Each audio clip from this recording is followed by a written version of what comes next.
La la la la, la la la la, la la la, la la la.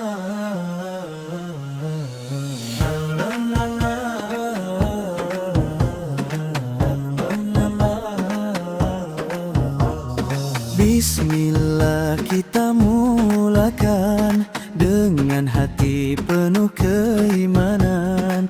Ayo sahabat, mari bersama solat awal waktu jalan ke syurga. Bila azan mula bergema, jangan berlengah, ayo segera tinggalkan seketika urusan dunia, menghadap Allah yang Maha Esa. Subuh menyinari permulaan hari, Zuhur menenangkan jiwa ini, Asar menguatkan hati, Maghrib dan Isyak menyempurnakan diri. Lima waktu jangan dilupa, tiang agama tetap dijaga.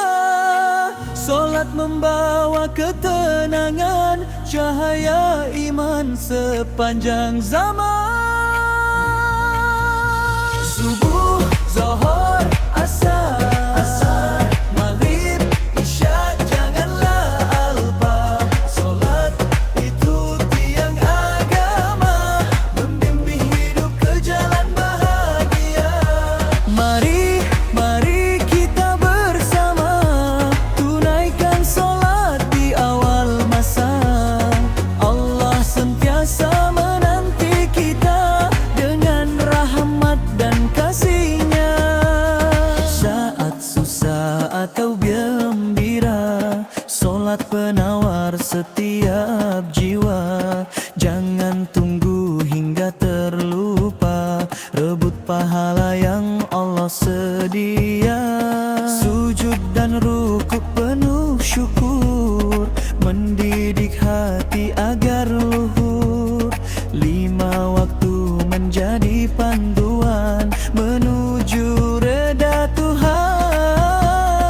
Ayo sahabat, jangan bertangguh, azan memanggil dengan penuh teguh. Solat awal waktu amalan mulia, membawa berkat sepanjang usia.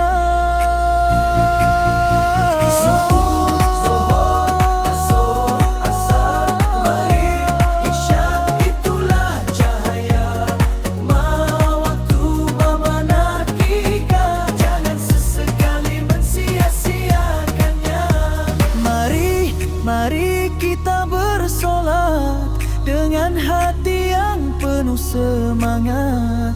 Semoga hidup diberkati selalu menuju syurga bersamamu. Lima waktu tetap dijaga, solat membawa bahagia. Ayo semua jangan berlengah, solat awal waktu